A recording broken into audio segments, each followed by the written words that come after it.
recording has been started. Is anybody even slightly confident in a recap? If not, I can do it. I'm vaguely confident in. Basically, it wasn't like a lot that happened, but we also made like a lot of ground. It was first we were talking. We had entered the room to talk to Rathray. It took a few moments, but Nagi realized, hey, I can talk to him. And I think it was also oh God, please alert, no, go away alert. Sorry, silver alert played on my phone. And Nagi started talking to him, Nathaniel and then was also able to Nathaniel. run I know, translation. I know. I was talking, It's please. fine. Nathaniel also, yes, just was just said, and yeah, we basically were able to talk him into, hey, let us at least see the tapestry, and we followed that. Well, Nagi followed that into the next room. I think Joe, not Joe, Astor was able to talk to the little gremlin guy. Don't remember. Yes, thank you. I do not. I'm not going to remember his name. I'm just gonna keep calling him little gremlin guy because he just wants to. Sasha, how Little could you? dude. That's right. I'm sorry. Peter Blorbo. I'm inconsiderate. And yeah, and then I think, oh crap, I think Alex noticed something spicy on the piece of no, someone noticed a crack in the wall. I think that was Granny, right? Or Moss or something. Nin noticed moss, and Granny noticed that it was not actually moss, it was just a weird shadow, God bless. And Alex noticed something though, right? Something neat, I think. He saw stuff with Ophaniel. Yeah. I don't remember the specifics of that stuff. I just remember what he said to Ophaniel about it. And I think we had begun talking about what the hell we're gonna even try and do. And that was it. It Yeah, go ahead. was the bits of the tapestry that you guys had seen, because you were able to convince him to like let you guys into the room, because he had to like open a wall for it, if I'm remembering correctly, because I listened to the session but I wasn't there. Yes. He opened a wall and allowed you guys in because you were technically just like, can we just please look at the tapestry? And he was like, okay. But yeah, and we saw the stuff with Julius. Yep, and his moms and his dad together, and him being born, and then what was it? Credit scrolling about how they're yeah. And then, well, I don't remember if I saw the whole separation thing or whatever, but I think it was also, it showed in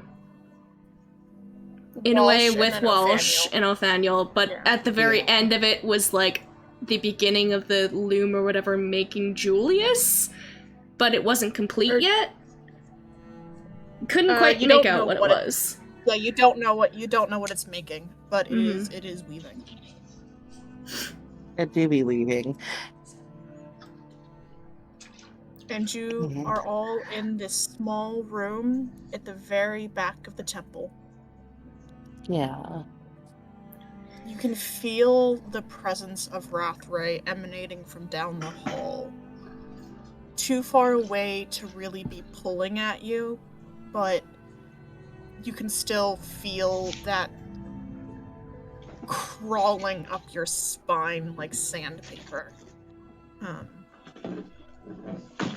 I do have a question, since I wasn't there. There wasn't any discussion, like, with Rathray about, like, taking the tapestry or anything, right? Like, there was nothing aside from, can we see it? No, you have not broached that topic with it yet. And for canonical statement, Rathray uses all pronouns. So. Okay, cool. I've just been saying, dude. He's just. I default to she and it, though. Excellent. It'll do anything. That's good. Okay.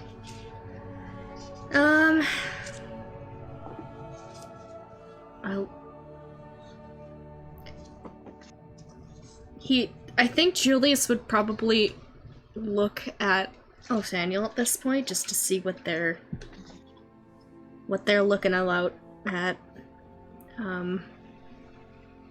Get a status update from a glance, I suppose. Make an insight. Not an insight check. Yeah, an insight check. This is D&D. We have insight checks. Yes, insight. Okay, let's try my fuck you, fuck me dice. Come on. Oh, that's skills, a am I right? fucking. I'm not rolling these ones. That was a. Oh, that's my insight. That's only a +1. That's a 4. That was really bad. Cool. Good job, Julius. Yeah, and Ophaniel's. Yeah. So Ophaniel's eyes are sort of on the point of the tapestry that is still being woven. You can't read what they're thinking or feeling at the moment. They just sort of seem to be focused on this place where the thread in the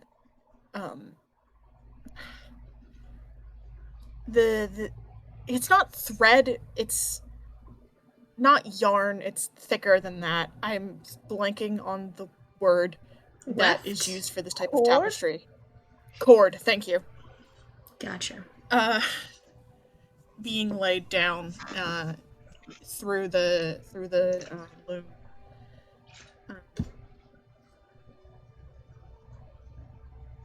As you sort of follow their gaze, though, first off, notably, so with things like this, there's normally a place to put your yarn or your cord or whatever you're using, like somewhat on the machine, like a spool.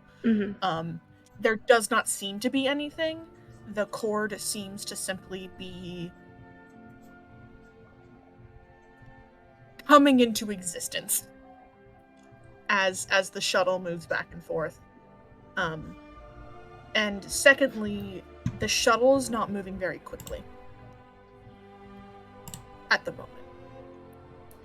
Is this tapestry ground level? Like we could possibly touch it?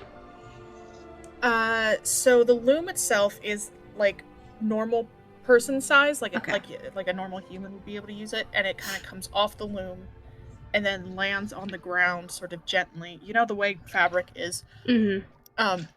Drapes. And then it drapes, thank you.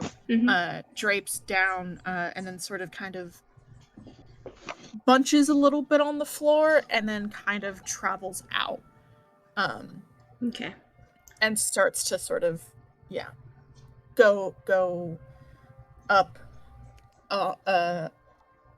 over the door that you had just come through, and then onto the ceiling in that direction you had just come from. I mean, I think Julius would just take a moment to examine that and then, I don't know, touch it. Just gently. Like he's... Yeah.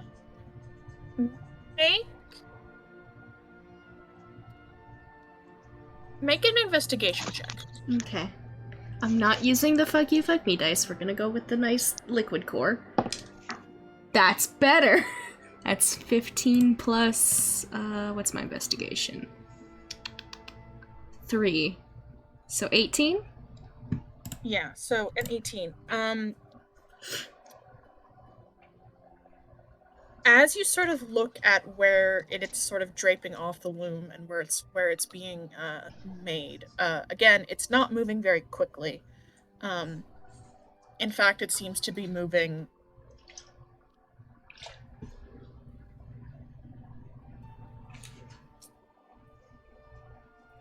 this is an object. But the way it seems to be laying down this blue cord, this deep blue cord, the same blue cord that's been the background for the entire thing, seems to be sort of as if in preparation for the next scene, though where someone who was simply making a tapestry would at this point start to include the colored cords for whatever scene they're going to depict. It seems to kind of be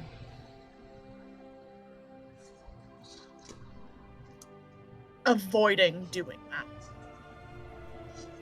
that. So it's basically like staying as a blue background until, or at least it seems but that it's way. not like it's not like producing inches of this blue background or anything. It is moving between each of the foundational strings like so slow. Like it's almost trying to delay. Like it knows what the image pacing should be, and it's reaching the end of its break and is just trying to delay itself before it actually would start making an image. Touching it is the same soft chord that you had felt earlier. And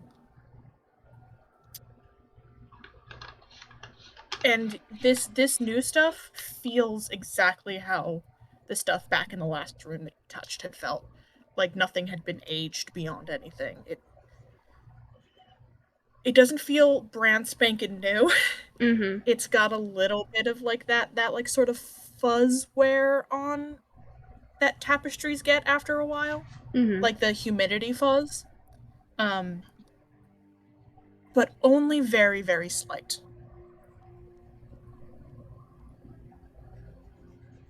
Sort of giving the impression that this thing is relatively newly made, but you know, something that's been hanging up for a couple of years, but is still in very good condition. Okay. Julius is gonna look back at the rest of the group and just... We need to...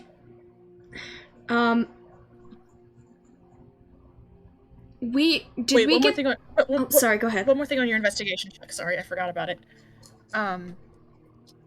As you sort of look, you see, tucked behind the loom, there is what looks like a thin,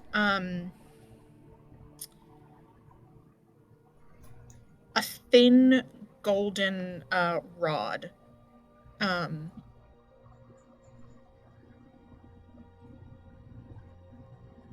A little bit longer than the tapestry is wide. Does it look like it would be a holder of some sort for the tapestry?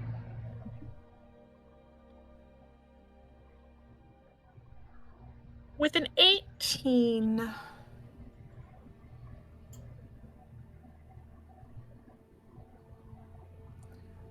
Perhaps it would be used for that.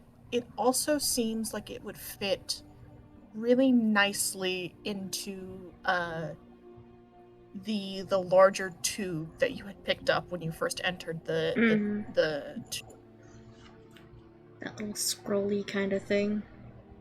Yeah. Gotcha. That's what I was thinking.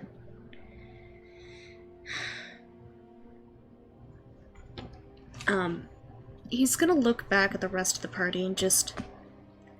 Do we know if Rathray can understand Common? I don't remember if...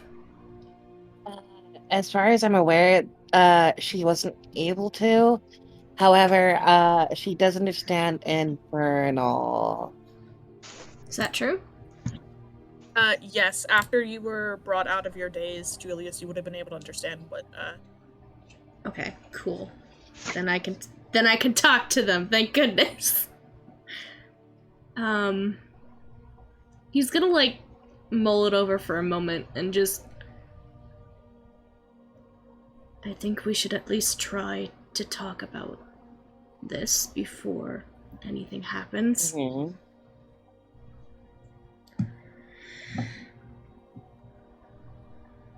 I can give it a go. Yeah, if you think you can. He gives, You like... got this. He gives, like, a shrug.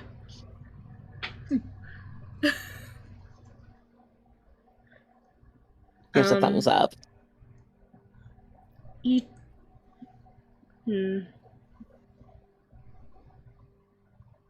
Yeah, Julius just kind of, like, shakes himself out of his daze a little bit,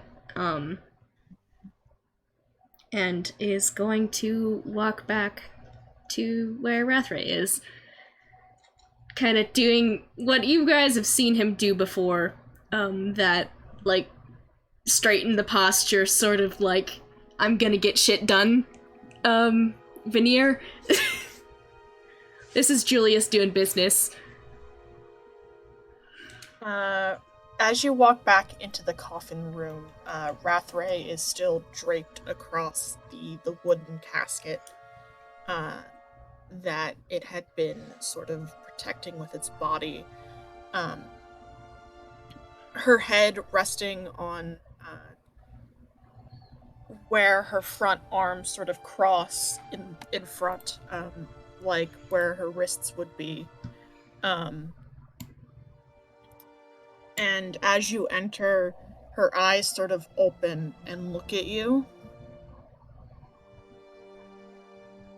Not like expectantly or anything, just kind of like, person re-enter, time to watch. Yeah. Mm-hmm.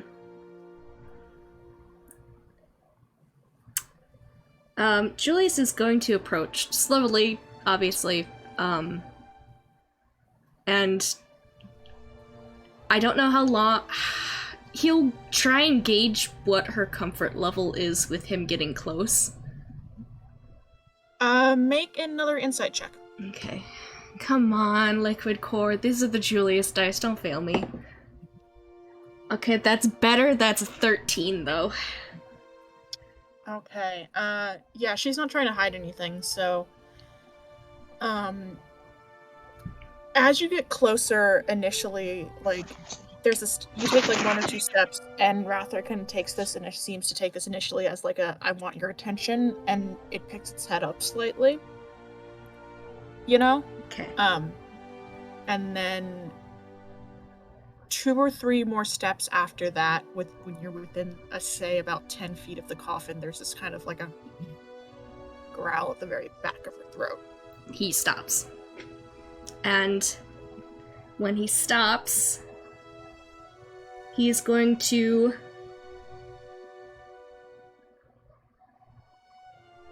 He's going to get on a knee, and every weapon on his person he's going to take off his body. And he ends it with taking off the bracelet that has his charm, that is technically his focus for spellcasting, and he's going to set that aside as well. It watches you carefully. The first time you go for, like, your crossbow, which is the first thing you grab because it's big and on your back, at least I presume that's the only way you carry a crossbow. Yeah. Like, physically, that's the only way a motherfucker carries a crossbow. Yep. It's sort of... It tenses its shoulders a little bit up, and then as you put it on the ground, it's not that it relaxes, but it doesn't go any further in the tensing. Mm-hmm.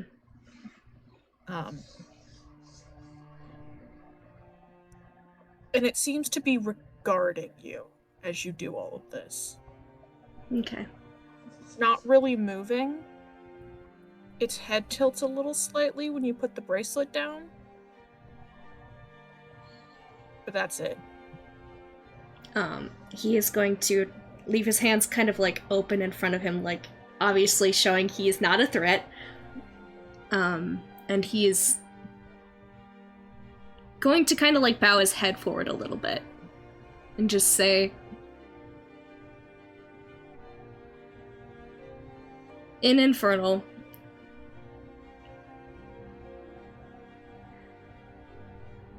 I have to say, we came this far with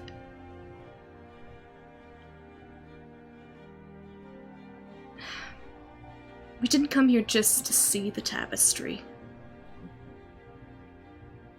Her tail thrashes twice.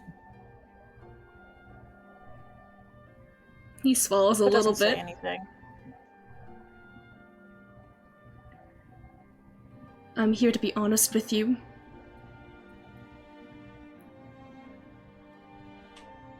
The life of me and my kin have been threatened at some points. Mine more than others, sometimes. My sibling had been tasked to come here to take the tapestry by their father. I came to keep them safe, along with my allies.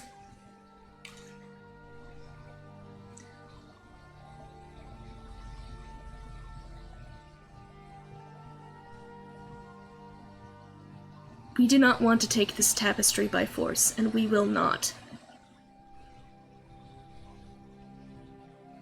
I'm here to ask you for one favor. Its eyes narrow at you, but still does not interrupt. Come with us. Allow us to take the tapestry to the temple of Lede, the one that Kanuno helped found.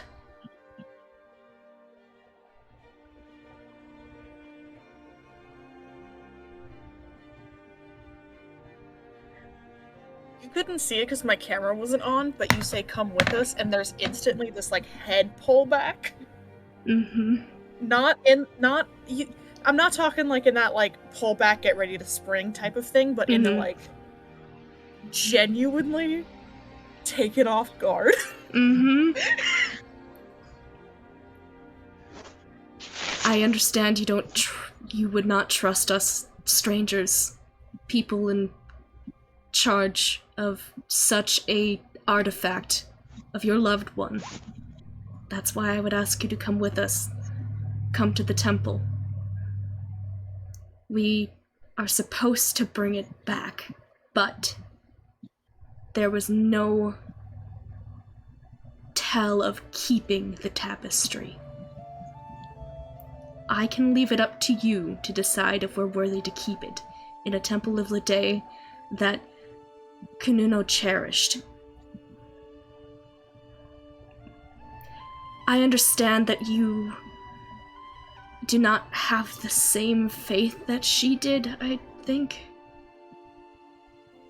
But there are so many followers of Lede that would cherish the idea of seeing such a lifelong and beyond work by someone so loved.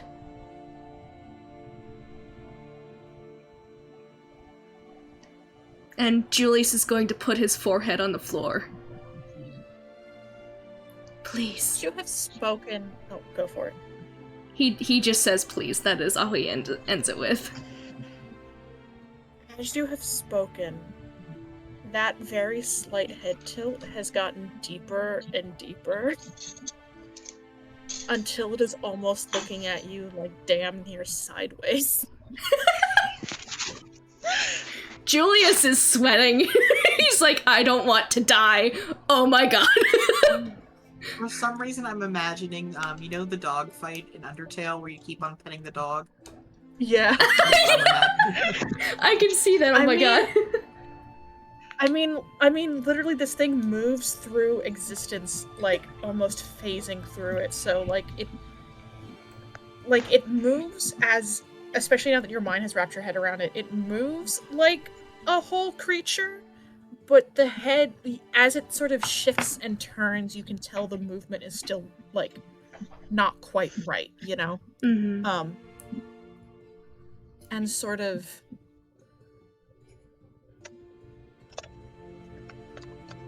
I will admit...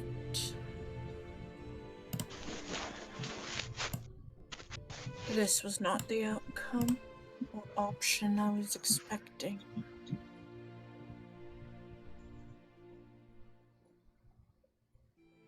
You surprised me. His head's still on the floor, but his mouth twitches a little bit at that.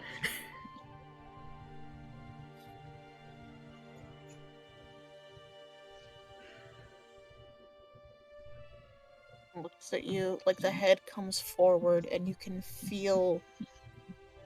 It's not that you can feel this thing breathe, because it doesn't. but you can feel sort of this little pull in, almost like a drag of breath, almost like creature sort of sniffing or like scenting you slightly. Mm-hmm.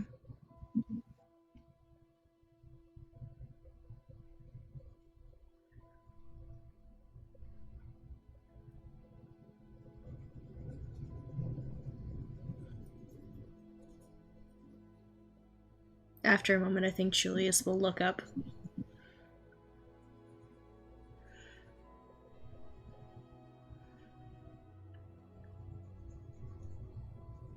Descendant of Murakami. Can send it to what? Descendant of Murakami is what she calls you. Oh. Julius. This is Julius's turn to tilt his head to the side. Do I know anything about that? Make a religion or history check. I think religion's what I'm good at. Is it religion or history? Yeah, it's religion. Ooh, that's really good. 18, 19, 20, 22, 24. 18 plus 6. Murakami Satoshi is the name of the first high priestess of the Temple of Lide. Julius will nod at that.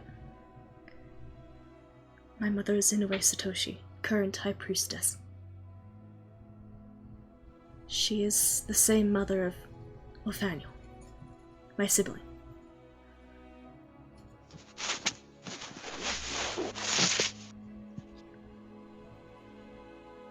You all, the both of you,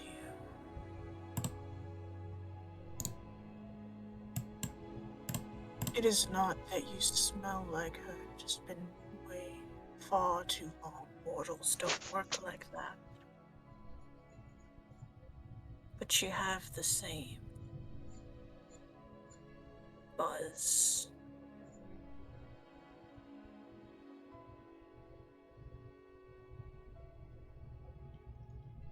I'll take your word for it.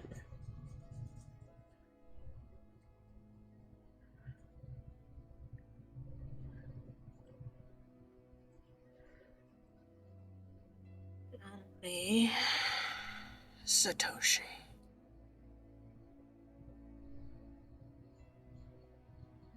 If I were to follow you,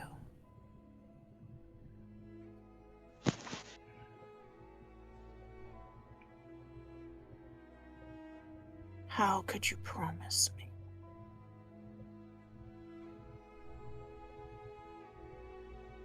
that? And it seems to think about its words for a moment.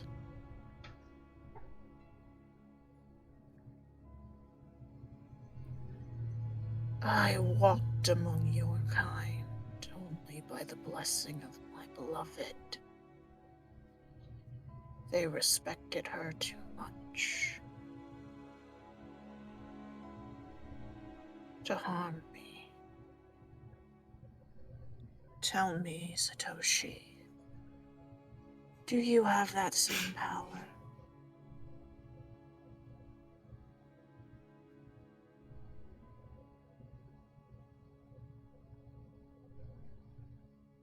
He thinks about it for a moment.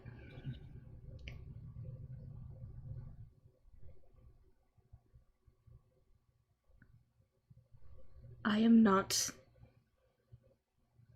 the same as Kununo. I do not hold the same respect that she does. But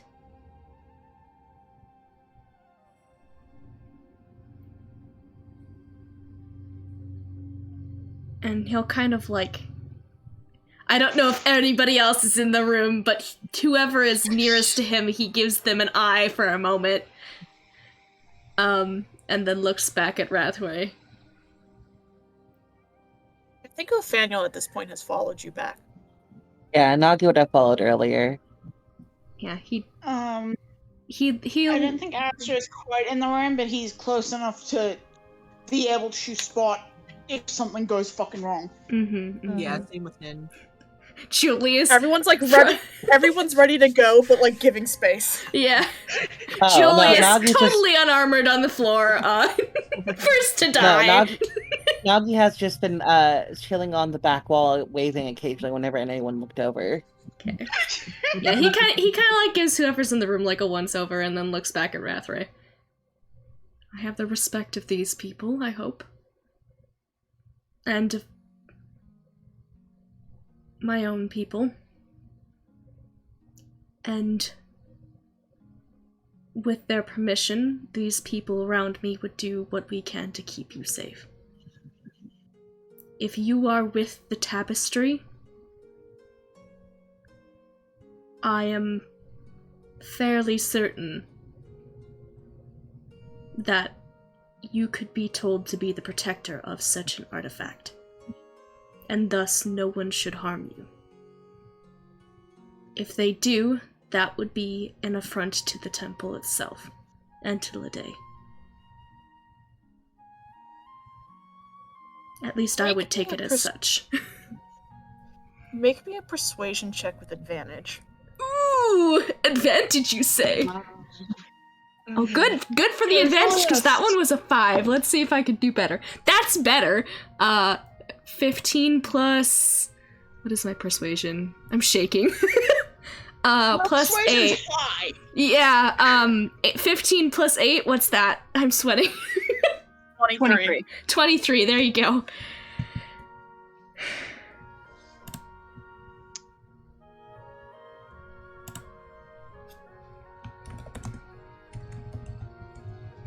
Rathray looks down at you.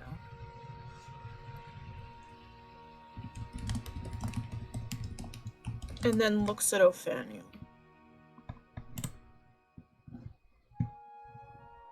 And then their gaze passes over the rest of the group. Nagi waves. How's the It's ceiling? what? Is the ceiling big? The ceiling is big. Rathray is a very yeah. big creature. So- That's true. Norge. Rathray is big. Yeah. I love it when the ceiling's big, you guys. Same. Um, Big room for big cow man. mhm. Alex right. Rathray's gaze kind of hesitates a little bit as you wave at her, Nagi. Like just kind of like trying to figure out what the movement is. Yeah. She's smiling when he does it, though. Just like, hi. And What then is- looks Yeah. and then looks over the rest of the group. Mhm.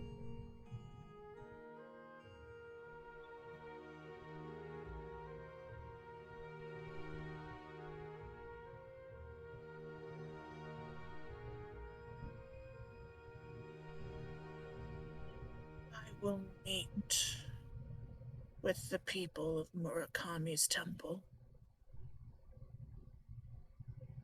I will pass my judgment there.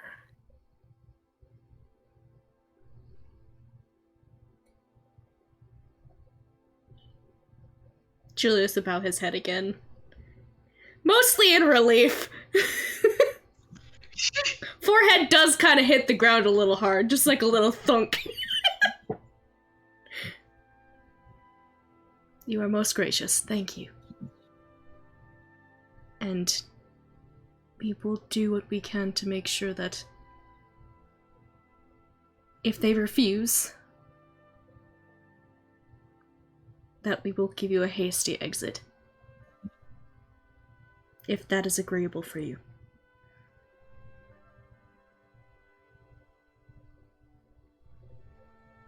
Hasty exit with the tapestry.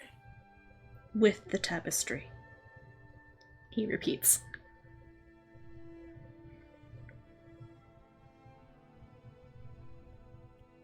She thinks for just a moment more.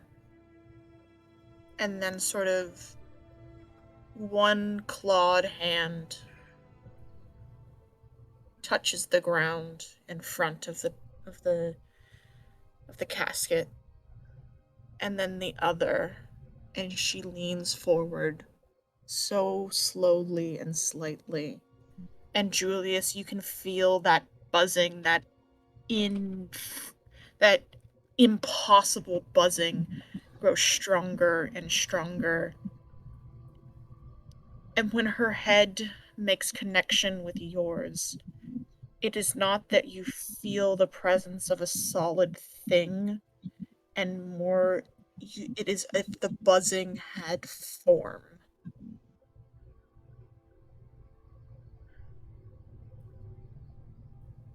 Julius tries to stay very still. And then she pulls back. And slowly she stands, so that the portion of the tapestry that lay beneath her over the coffin is freed from underneath her weight. Though she stays standing in position, coming up on two legs to be bipedal. Taller than every single one of you. Even Alex by a good couple of feet.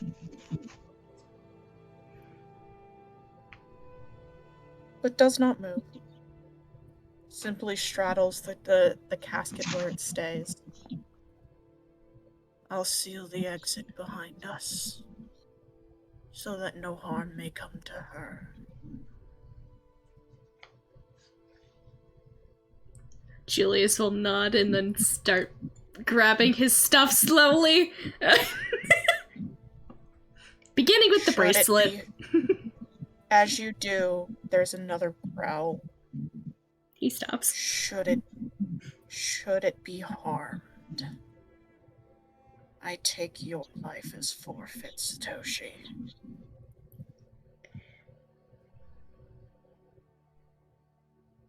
His hand, where it's grasping the bracelet, just holds it for a moment, considers the words, nods again, jaw set.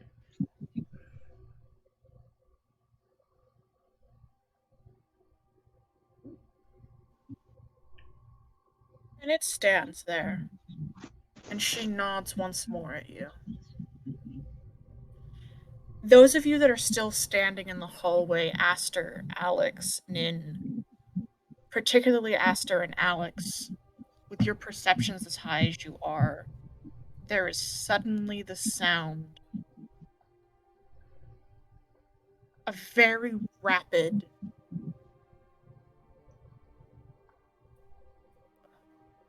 whooshing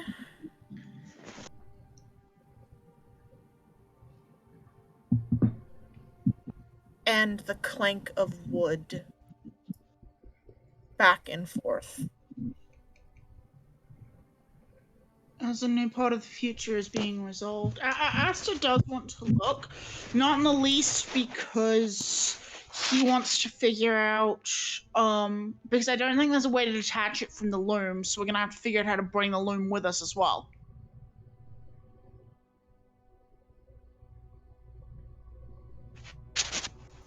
As you go to look back, Aster, you see the shuttlecock move. Sorry, it's not a shuttlecock. That's sports word.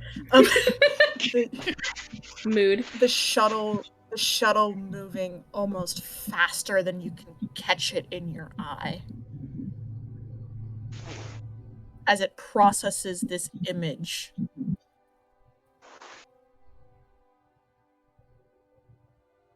First of Julius knelt on the ground.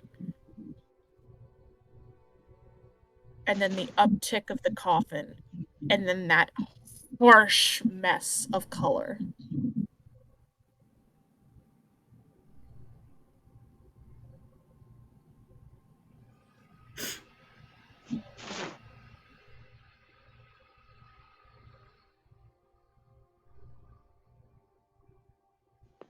And then the scene finishes. Can I very quickly use spooky vision again, because I know we've established the tapestry isn't alive, but I'm curious if the loom is giving any vibes. Or the space near the loom. Okay. I want you to make me a Constitution saving throw. Oh shit. Oh, good. Too many colors all at once. I expected something like this, but Aster is curious. Too many colors.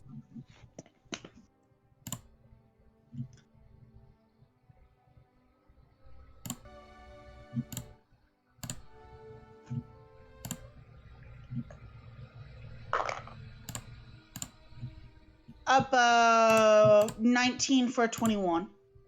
Solid. Okay. You look at the tapestry, you flick your spooky vision on.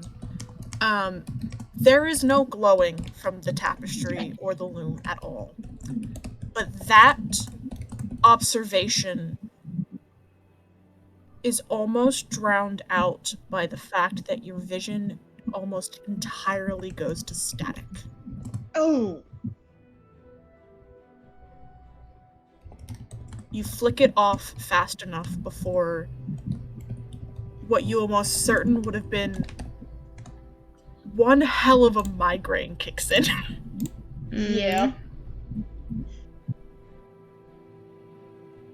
Is it...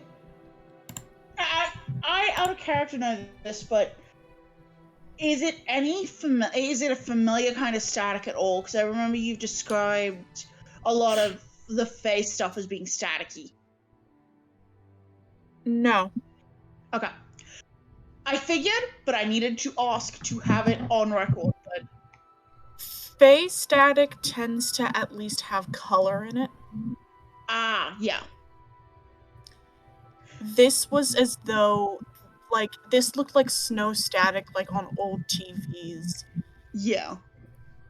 But where the black was, it wasn't just like looking at black as though your vision was blotted out in places.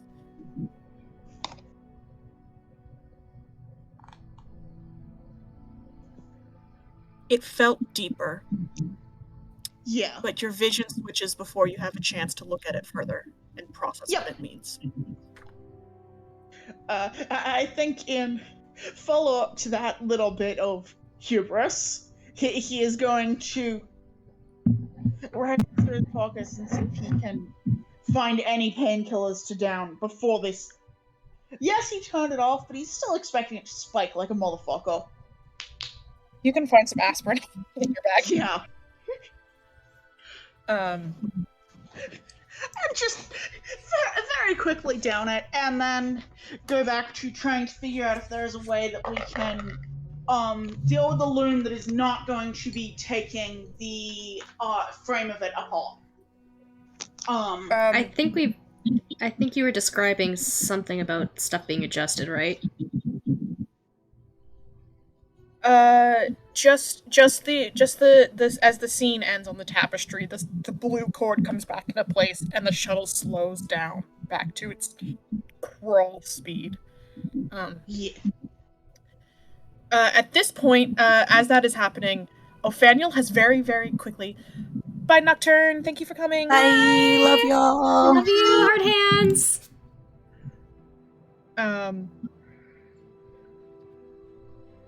The Ophaniel has very, very quickly sort of translated the gist of what has happened to the rest of the group. Bless them. Thank God for Ophaniel. God bless them. Just like, okay, I guess she's coming with us. Just, oh boy, okay, Okay. In comment as Julius is getting all his shit together, is just like, best option than fighting. Also, it will protect the tapestry. Okay, yeah, but fuck. And then they look shocked. Baby's first swear word, yeah! Yes. Julius looks so proud.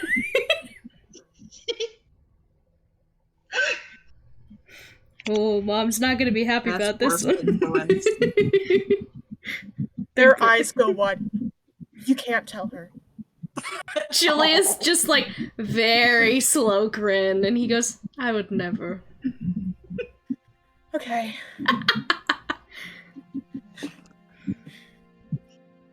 But he's getting his shit, and he does like a health check on everybody in the room to make sure everybody's there and not in pieces and everything else. Everyone seems good. All right. Where is our little buddy, our little Scrunkly? Where are they? Where's our Scrunkly? The Scrunkly is very much back in the hallway, as far away from Rathray as it could be. Great news for the Scrunkly. They are going to be part of the same group. Julius is gonna go try and find Scrunkly. Sasha, time to go. God, Grunkly. Sasha, who is like kind of still like with Aster, is like, okay, we're really okay. Yeah, it'll be great. Pats him on the back. Okay. What? Why do you feel like that? Wait. He's talking to me. No, to Nagi. Oh. I feel like what?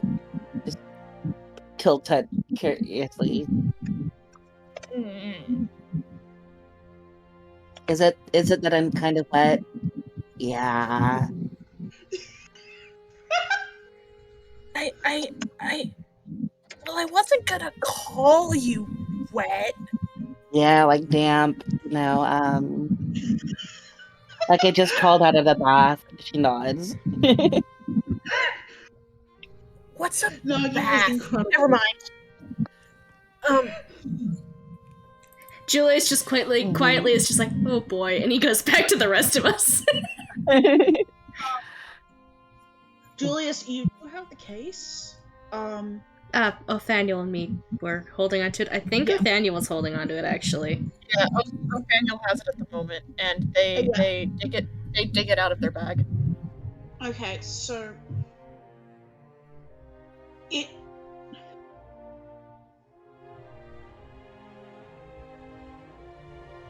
looks like perhaps the tapestry wraps around the staff and then the staff fits into the tube.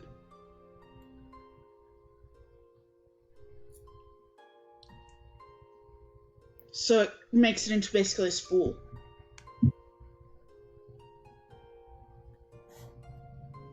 That would make sense. Yeah, that's how a lot of tapestries are carried, or at least they used to be. Sometimes they're folded if they're able to do so, if the cord's fine. But Now, out of character, remind me, do we know if the case was magical? I don't think It was. It had divination. It had magic on it, right? I thought it did. Maybe it didn't. it did not. Okay. Because Granny did detect or identify or something on the tapestry, not on the case. Yeah, so actually, you don't know.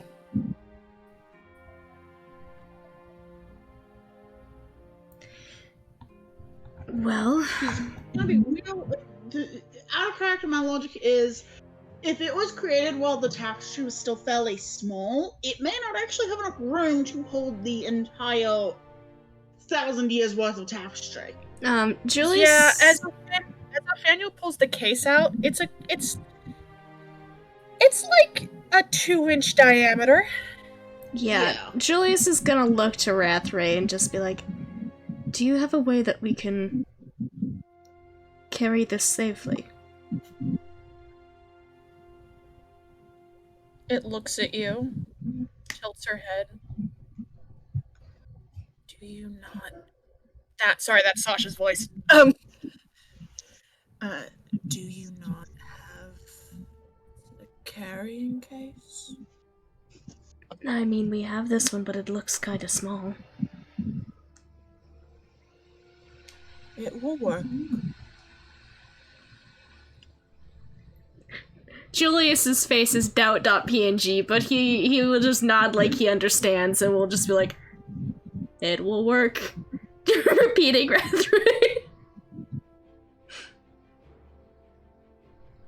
Okay. Give it a shot. So the other piece to the carrying case is behind the loom. Yeah. And Ophaniel reaches back to pick it up, and as they sort of lift it from where it was kind of resting a little bit in like a little holder, the loom stops moving. And very quickly, as though someone had drawn a sharp blade across it, the foundational lines sever.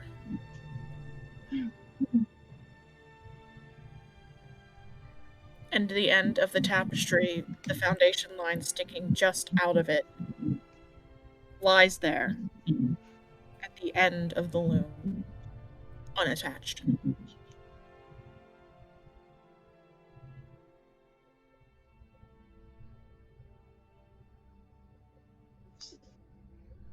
Oh, jeez. Should I start trying to roll it? Yeah, we'll help you out. I guess. Yeah. Okay. And they place the internal bit of the holding case on that end with the structural cords, and sort of first gathering the structural cords together, rolls it once, twice, and then it starts to move under their hands. Oh. Oh. Spinning shockingly rapidly. It's like I'm thinking about those measuring tapes that like are spring loaded. I was about to say like an industrial measuring tape. Yes. And you can hear it just kind of slip through the air as it rolls, and the tapestry is pulled first off the ground and then off the ceiling, and then miles and miles of tapestry comes sort of flying towards the roller, moving way too fast. All of you think it would probably be a bad idea to touch it right now, and Ophaniel's got their hands up, like, okay. Oh no! We should have given it to somebody else. But it just kind of rolls itself at the end of the loom, and even as it pulls miles and miles and miles, the roll on it never seems to get any thicker than about 1.5 inches. Oh, nice. Fun. And you're standing there for a couple of minutes. Mm-hmm. Well, this is nice. I think this is very nice, very convenient. Yeah, it all turned out okay. Like, this is such a clever way to do things, isn't it? Mm-hmm. She really thought of everything. So thoughtful, so intelligent. Julius is going to stand next to Othaniel as moral support. This is a lot.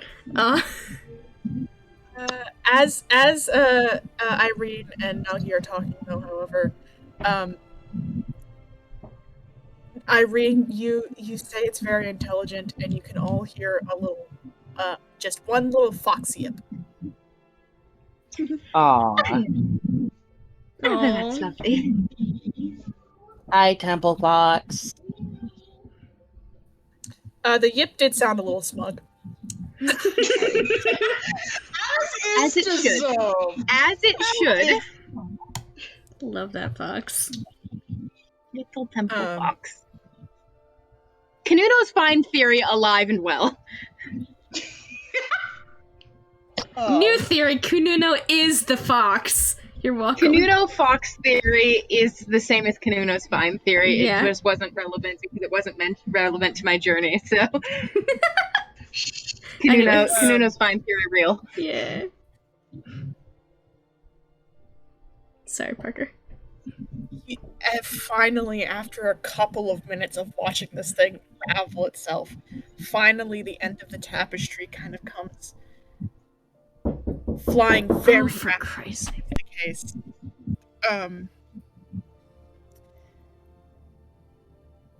It's moving.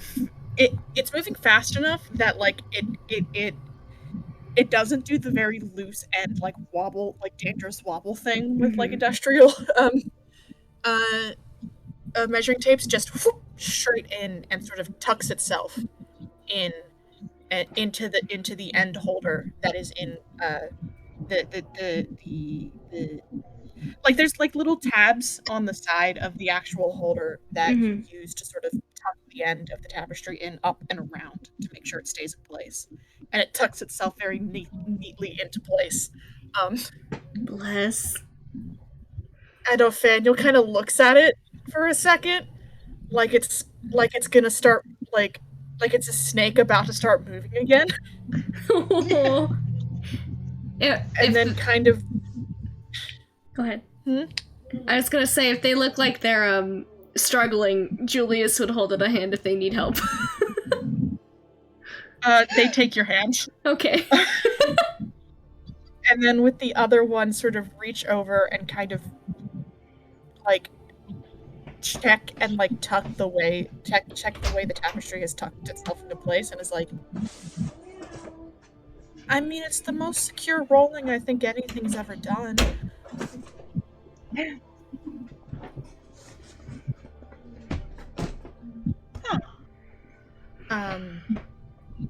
And they pull out the other side of the carrying case and pick up the rolled tapestry, which they do with relative ease. Again, shockingly, they're a strong child. Yes. You don't think tapestry strong, but yeah. Pick it up and sort of drop it into the carrying case and slide it shut, and it clicks into place. Nice. And now they're just kind of holding it vertically. Almost a little bit like a little surprised that they're holding it. Julius will kind of like do that little nudge a little bit with his shoulder and give them a big smile. Oh, bye, Jamie. Hi.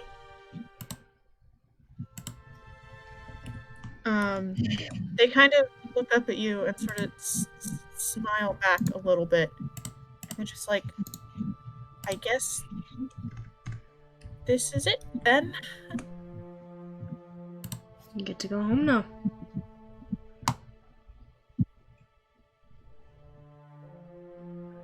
They sort of look down at it in their hands, and the expression on their face is conflicted.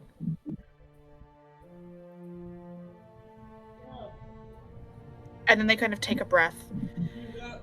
Okay, we gotta convince my father to take in a big reality-shifting monster.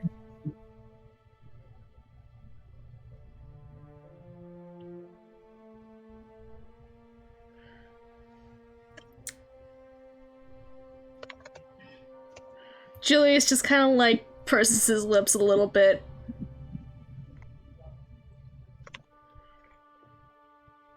I can be pretty convincing.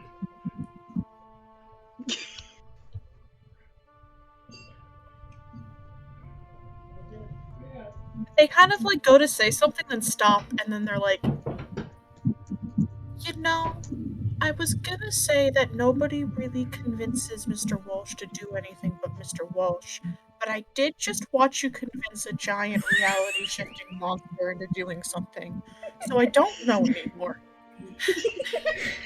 Julius just grins wider.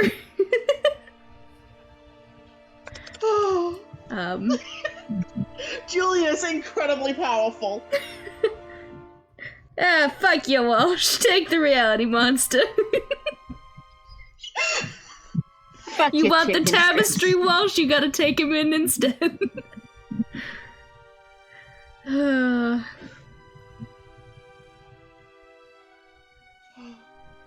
Down the hall, you can hear movement, as if Rathray is kind of finally moving from position. Yeah. They do not appear in the hallway, though. The hallway is too small for them. Oh. Julius will, I suppose, go back to them because I guess it's the one that knows the way out of here, probably. Yeah. And will let us out. Or possibly can brute force through the labyrinth and just like, no, we are going forward. Rathray is back on all fours again. Although the sort of shape your mind has given them looks like it might be bipedal, it seems like she at least prefers to be on all fours. So it looks a little weird. I'm in my mind's eye. I'm thinking of like the Spino from Jurassic Park. I mean, The what? The Spino, like technically they had it animated as standing upright, but like it's technically four-legged, but also, yeah, never mind. That, but backwards. Yeah.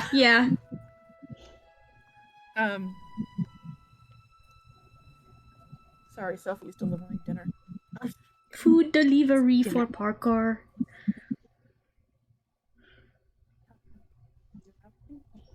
Okay, but that is literally why they call him Julius, the Julius. Like, come on, This gamers. is why he's the fucking face or he was the face of the cage. Man can talk anybody into things, kinda.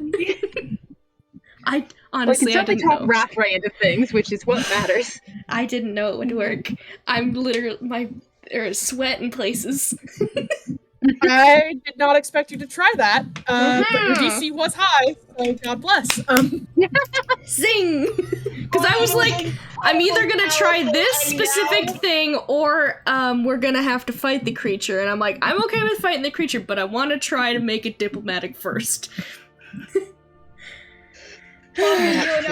Also, it's a fuck you to Walsh. On your world of Rathray being. What was that, Joe? You are now gonna have to deal with the effects on your world of Rathray being here and around. Yep. And not dead like I was expecting.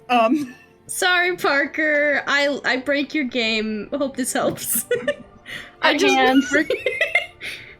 We're gonna take a 3-minute break because I gotta think for a second. Oh no!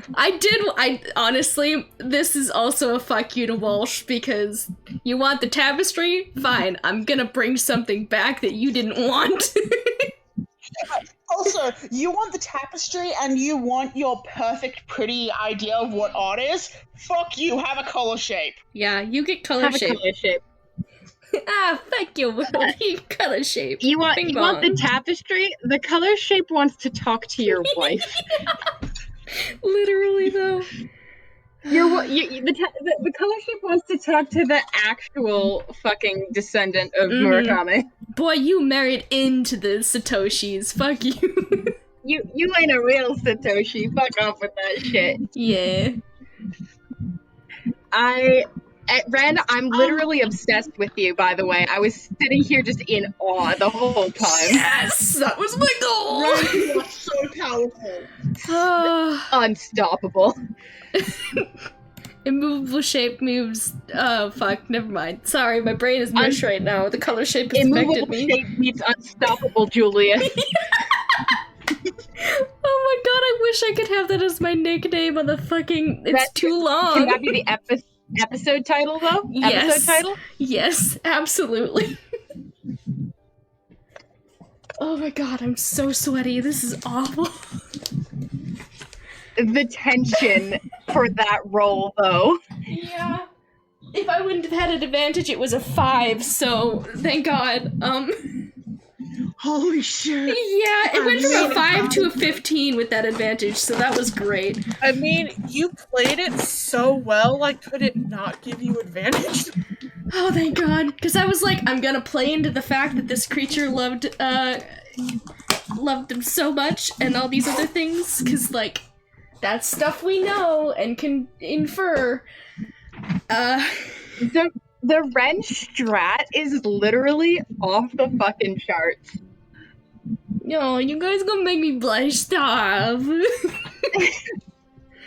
Ren strat is anytime you're awesome. We're gonna have to figure out one other problem. How the fuck are we gonna get back in the city? Because it's gonna take us about 2 weeks that Walsh will have already been back for. Well, it's fine. We have a color shape with us. Yeah. That's gonna go really well. Yeah. I mean, you know. Also, specifically, I think it's gonna go really well. Specifically, I can't remember because I was in terror the entire time. Julius's life is forfeit if something happens to the grave or the tapestry, or both. Which one is it? The tapestry. Okay. Oh no. That's kind of what I expected to have happen, because honestly, if they were, like, gonna be really, like, I don't want to do this, Julius would have offered his life as collateral, so, sorry, guys. It's fine, he's gonna be fine, nothing's gonna happen to the tapestry, it'll be fine. Yep. There's a color shape to protect the tapestry, and the us to protect the color shape. Yeah, yep. It's fine, we're sexy, right? Yeah, we're so sexy.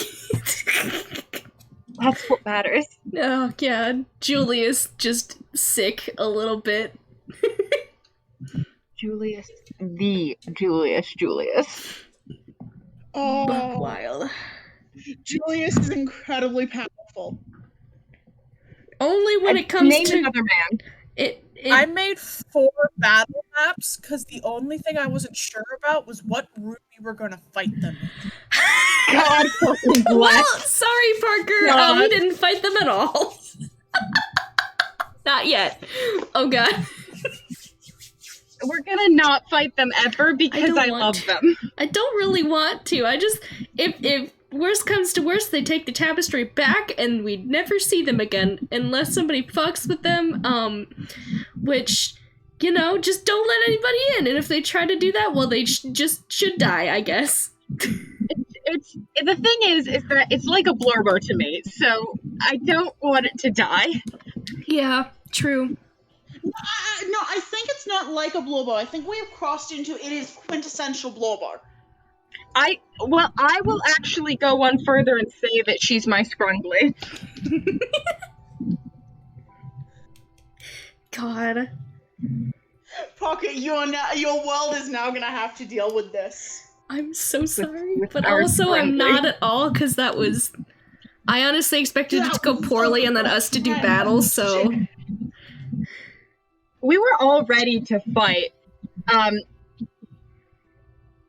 But I gotta think through some timeline changes now. Oh no! Do you need to call it?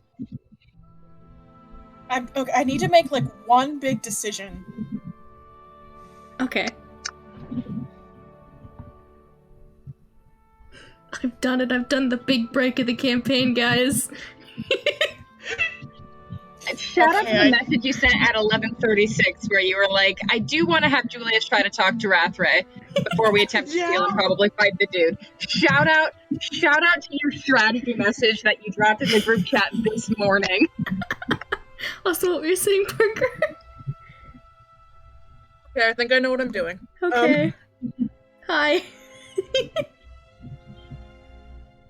Okay,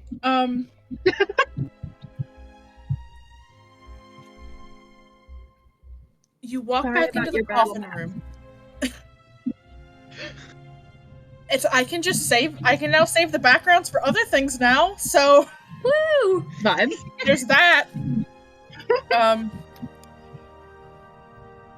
You walk back into the room where Rathray is. And they are seemingly waiting for you all. And they simply... It has been a very long time since I traveled with anyone, really. But namely, your kind. Well, we'll try to be hospitable, travel companions.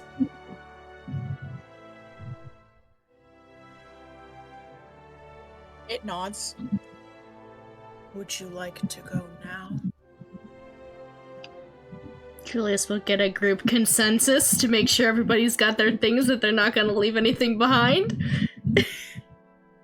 Think we're all packed up, ready to go. Haven't left anything. Did you get your sunscreen? God. Everyone have that sunscreen before we get back outside. Alright.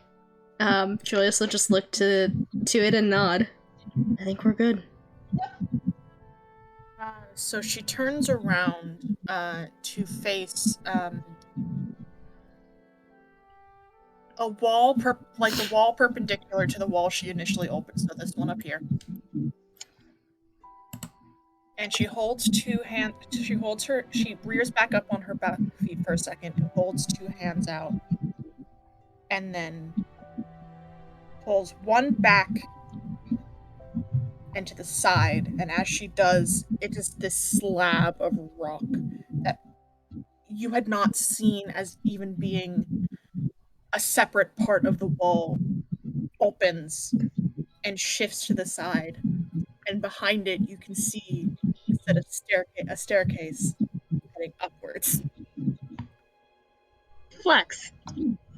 Yeah, there had to be an easy way through, because it doesn't make sense that they would do. She drops down on all four legs again and steps aside, and its tail sweeps forward as if to motion, like, go ahead. Yep. Alright. Let's head forward. Alright, yeehaw. Yeah, we will make our way out. As you all start heading up the staircase, Rathra is the last. And the last of you, as you walk up, I presume is still Aster.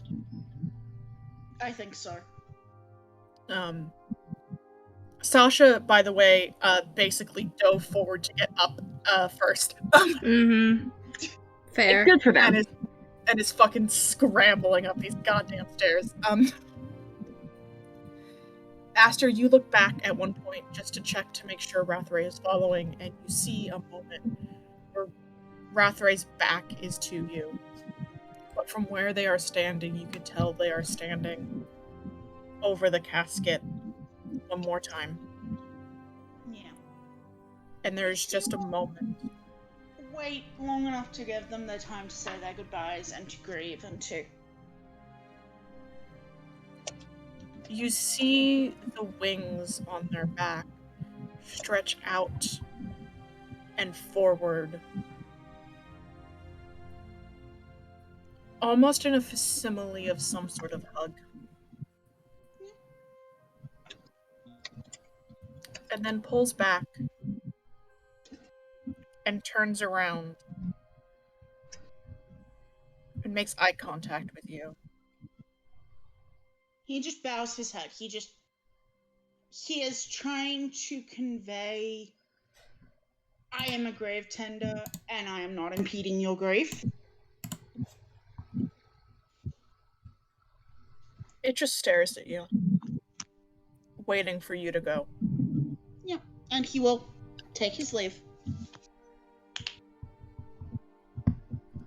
And you can hear Rathray following. Yep. You can also, all of you hear the scrape of stone as presumably Rathray fixes the slab back in place. The stairs up to the sunlight are a bit of a long trek. Yeah, makes sense. We were walking through here for like a day and something, so... Granny's arthritis is killing her. Alex scoops you at some point. God bless. Bless him. And yeah, I'm making that decision. I'm sure Nocturne would agree with me. Yes. Not only were you walking, like, initially had to walk down quite a bit, you were also walking deeper into a hillside. Mm-hmm. Yeah. So you have no idea really how far down you are.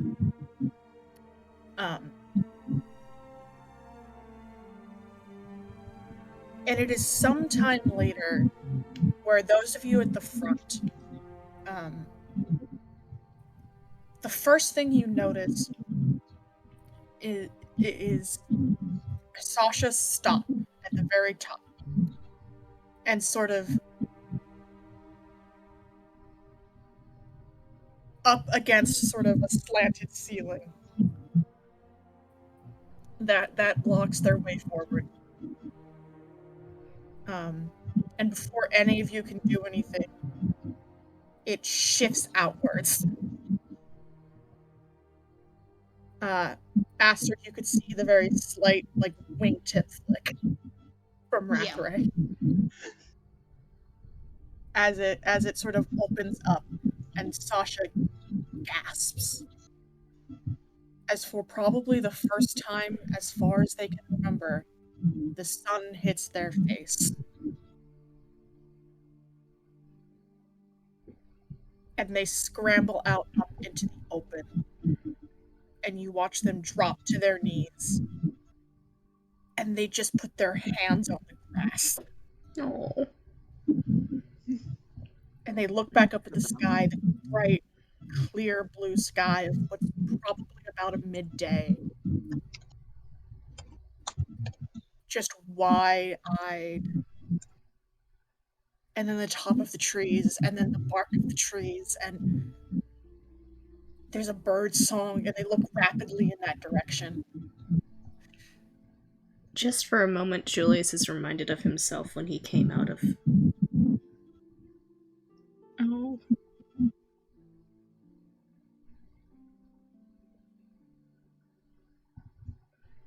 And you all are able to exit out into the sunlight.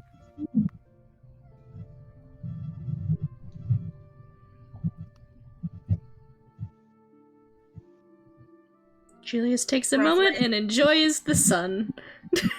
Yeah.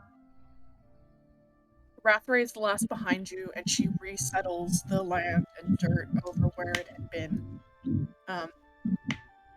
Clearly sort of re-pushing the dirt. She isn't able to make it perfectly natural. The disturbed grass is still disturbed, but it at least looks somewhat seamless.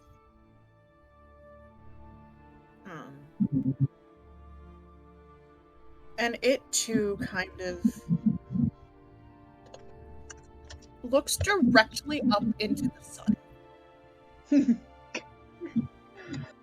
King, your eyesight. And just kind of looks at it for a second. And then back down at the rest of you. Julius is gonna look around to make sure there's nobody waiting to ambush us. What has changed?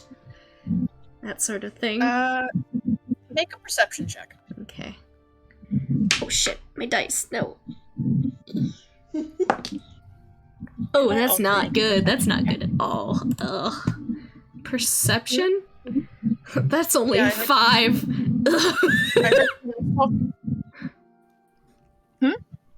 I heard someone else talking, I thought. Yeah, I was asking if I could also make a perception check. Go for it. Yeah. Good, because I rolled a 5. That was bad. No! Oh, I also rolled a 5. We are the sun has blinded us! Yeah, literally. It's anger energy. Yeah. Even anger moments. Even with such low rolls, the first thing that you know is you are not in the same place that you went in. Yeah, when you said trees, I was like, that's not the hill we were in. Because there was no trees out there. We were not near trees. Shrubs. We were near shrubs. Yeah, and dirt and a mound in the middle of some weird prairie thing. You do not know where you are. Oh boy.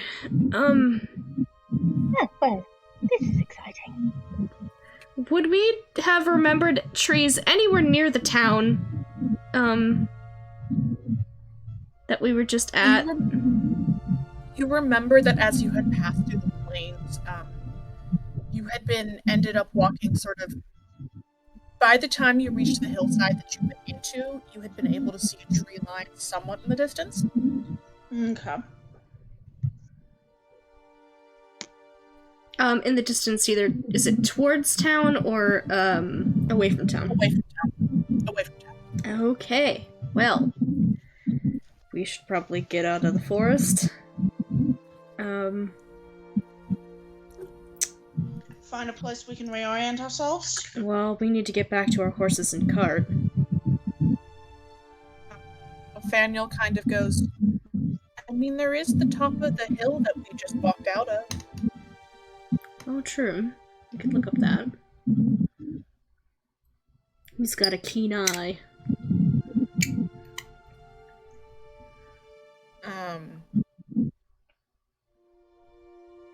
Are you all walking up the hill? Yeah. At least some of us should. Yeah. It's not a very large hill in terms of height. But when you get up to the top, you realize that the top here is relatively flat. Relatively, at least. Very Watchtower of Amansul vibes. Yeah. And as you sort of look around, you can see in the direction that you were initially walking. So the direction you walked up the hill from. If you keep going in that direction, the trees seem thin.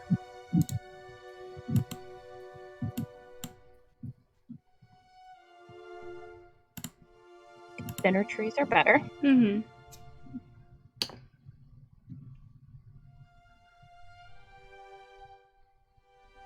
Oh, maybe we should head towards that way then. Sasha and Rathray are very much kind of seemingly just following where the group is going. Mm-hmm. Yeah. Sasha, because this is the first time on the surface. Rathray, because this is the first time on the surface for 1,000 years. Yeah. They got nothing. God bless. Could you remind me of? Could you name a sort of object or animal scale comparison for Rothray so I can get a good vision in my head of what big? their size is? Like bigger than a rhinoceros, smaller than a rhinoceros. Like what are we at here? Bigger than a rhinoceros. Smaller than an elephant. Bigger than an elephant? They aren't as thick as an elephant. Oh. But, like, on all fours, like, their back, like, if you were to measure them like you measure a horse, you know, like feet to, like, top of the back, yeah. Probably somewhere between an elephant and a rhinoceros. Longer though. So if you pangerified an elephant, and then made it a lizard. Oh my god. I'm sending that quotes. I was about to do the same. If you pangerified an elephant and then made it a wizard. So it is considerably bigger than all of you. Bless. Thank you for the Maybe this will intimidate Walsh enough to, like, not fuck with things now. And behave himself. To simply shut the fuck up. Yeah. Oh, This is purely out of character, although Aster is thinking it, but is not going to say it with Nathaniel. We could just kill the dude. This is purely in character, but it's an internal thought process. We could just hope that Rathray kills the dude. Yeah. Well, I was hoping. Not gonna lie. It would be very funny. Anyways. We should head towards the smaller trees, I think. That's where Julius would go anyways. Try to get out of forest. Yes, Julius is really itching to get home now. Hopefully. Sort of start walking in that direction. Are you just fucking going? Like, what's the vibe? We left and reorient us. He's gonna actually try and see if he can reorient us so we can get back towards where we had originally came from. Cart. Yeah, we're trying. Yeah, we left our horse and cart in the town, I believe, because we didn't take them with when we went to the Oh, we didn't take them all the way. Okay. No, we didn't take them to the hill. We had to walk there. Mm-hmm. So we left them in town, but we probably shouldn't bring Rathray into the town. Yeah, so I think we should send like 3 people to go to town to get the cart, the horse and cart, and then go somewhere fair ways away from town to hang out with Rathray. Yeah, I think we're gonna be like having camps outside with Rathray for these few weeks. No taverns. Camping with Rathray. I think Rathray can go to a tavern if it wants. Yeah. Julius would probably go with the... Once we figure our way into town, wherever town is, I think Julius would be one of the people to be in there. So... Yeah, Aster, make me a survival check. Don't you want to go with, for retrieving the cart? Aster, make me a survival check. Okay, happily. There's a bit of feedback on your end, Joed.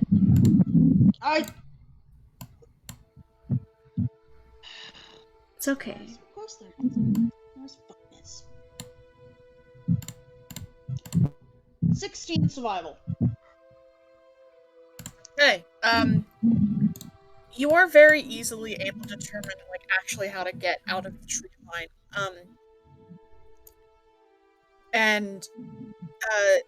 As the trees break and we go into that sort of scrubby kind of, bushland, not bushland like an Australian bushland, but, you know, plains, some bush, kind of scrubly.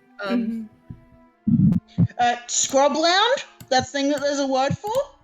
Yeah, scrubland is a good word, isn't there? See, in my mind, I'm just picturing every, like, shitty school field playground I ever had. Grass is crunchy. Yeah. I'm feeling it. I see it. I'm glad the Americans got me. If nobody got me, we know. It's real crunchy. It's really crunchy grass. It's the crunchiest grass. Yeah, it's when the grass crunches. They put just enough effort in it to be like, it's grass, but no more. There's grass there. If you lay on it, it will cut you. Yeah.